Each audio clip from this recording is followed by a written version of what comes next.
All right, so let's look at some more examples of factorization, solving quadratic equations by the method of factorization.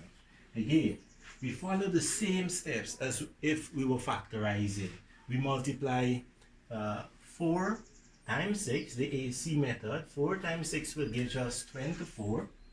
And we now have to find two numbers that when we multiply we get 24, and when we add we get 11. Two numbers when we multiply we get 24 and add we get 11. What I would like you to do is pause the video at this point and try to find those two numbers. Well, I hope you got those two numbers. So if you did it correctly, we would have found those two numbers would be 8 and 3. 8 and 3. So let's rewrite it. We have 4x squared plus 8x plus 3x plus 6 equal to 0. Remember, when solving a quadratic equation, always make the equation equal to 0.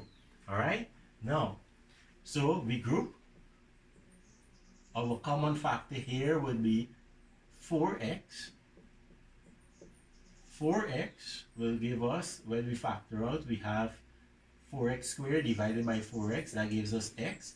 8x divided by 4x, that gives us 2.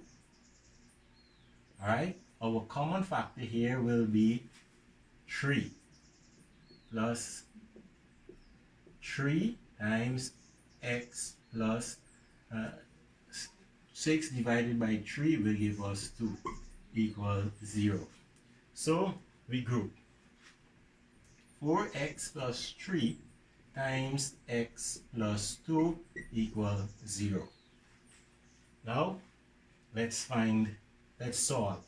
So remember, we said either 4x plus 3 is equal to 0 or x plus 2 is equal to 0. Let's take over our 3. 3 is positive. When it goes over, it becomes negative. So we have 4x is equal to minus 3.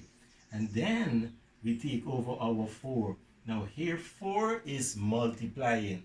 4 is multiplying 4 times x. So when it goes over, it will do the inverse. So x is equal to minus 3 over 4. So one value for our answer will be, or one value for x would be negative 3 over 4. And the next value for x will be, we take over the 2, x is equal to minus 2. So our two values that will satisfy the solution to this equation is when x is equal to negative 3 over 4 and when x is equal to negative 2. Let's try another one here. Again, let us multiply 3 times 6.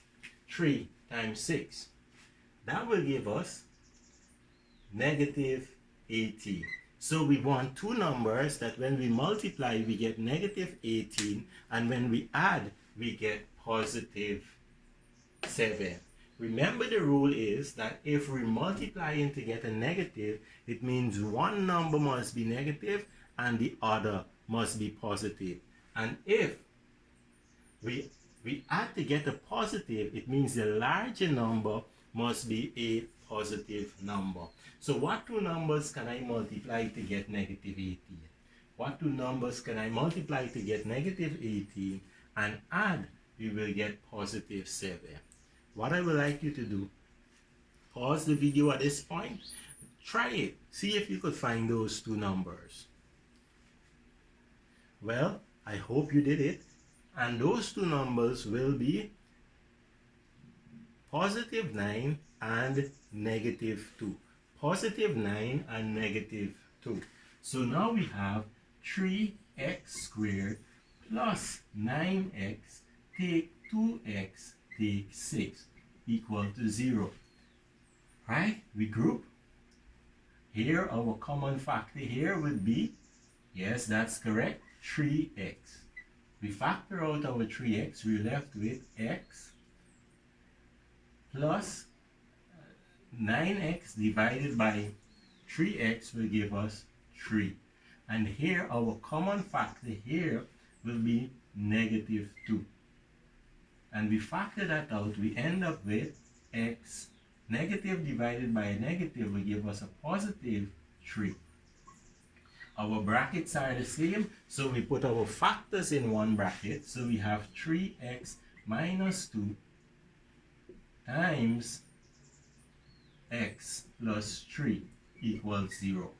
So we said that either 3x minus 2 is equal to 0 or x plus 3 is equal to 0. Now we solve for x. So 3x is equal to, we take over our 2, since it's negative here, it becomes positive 2. And then we take over our 3, since we multiply in here, when it goes over, we do the opposite of multiplication, which is division. X is equal to 2 over 3.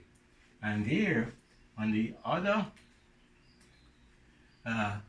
one, we have x plus 3 is equal to 0. So we take over our 3, we have x is equal to minus 3.